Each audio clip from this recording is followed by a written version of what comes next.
Brown University, great school, great, really one of the greatest schools anywhere in the world. Things can happen.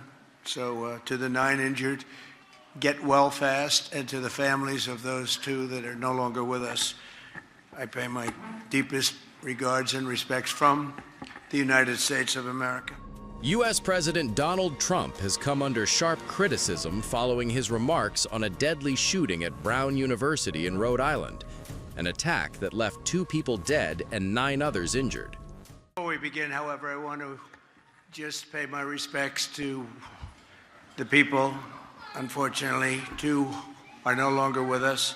Brown University, 9 injured, and 2 are looking down on us right now from heaven. And likewise in Australia, as you know, that was a terrible attack, 11 dead, 29 badly wounded. And that was an anti-Semitic attack, obviously. And I just want to pay my respects to everybody. I must say in Syria also, we had an attack in Syria, and we had 3 great patriots terminated by bad people, and not the Syrian government. It was ISIS. Syrian government fought by our side. The new president fought by our side. But I just want to pay my respects to the families. We also had 3 injured, but 2 of them are already out of the hospital, and one's going to be okay. But we lost 3, so it was a rough day. But to Australia and the Prime Minister, to everybody that we know so well, we get along with so well, we have a great relationship. That's a terrible situation going on over there. Think of that. And Brown University, great school, great, really one of the greatest schools anywhere in the world. Things can happen. So to the 9 injured, get well fast, and to the families of those 2 that are no longer with us, I pay my deepest regards and respects from the United States of America. Speaking about the incident, Trump described Brown as one of the greatest schools in the world and added that things can happen, while urging people to pray for those wounded. His comments immediately triggered backlash online, with several users accusing him of showing a lack of empathy in the aftermath of a tragic act of violence. The controversy deepened after Trump posted on his social media platform, Truth Social, claiming he had been briefed on the incident and that the suspect was already in custody.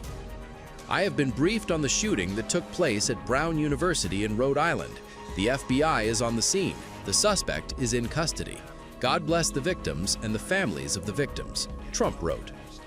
However, the post was later deleted after authorities clarified that no suspect had yet been apprehended at the time of his statement.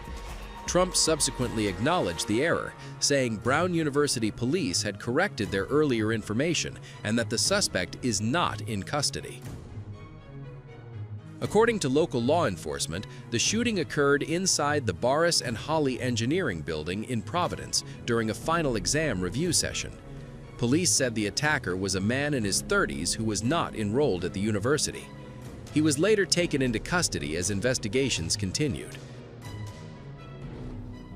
Shortly, we will be releasing the person of interest who had been detained earlier today, and the Attorney General can speak a little bit about the rationale for that, but we want to inform the community that that individual will shortly be released from Providence Police. This is what these investigations look like. I've been around long enough to know that sometimes you head in one direction and then you have to regroup and go in another, and that's exactly what has happened over the last 24 hours or so. This person of interest will be released, and I want to make sure that we all understand that this was a very complex investigation, and it still is. So in the sense, we followed on a lead, and we followed on this specific lead, but we were able to examine every single evidence that led us to this individual. And at that point, that's how investigations work. Investigations will tell us whether something is valid or not, whether something needs to be ruled out. It's not a mistake. It's just how investigations work. Several areas of the campus remained restricted, while the university postponed exams and project deadlines. Officials said counseling and support services were being provided to victims' families and affected students.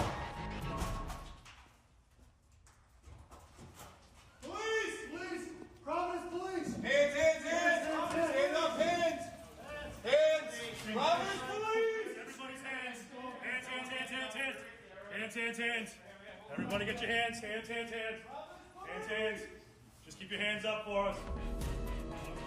The shooting at Brown University came just hours before another mass casualty attack overseas as gun violence stunned Australia.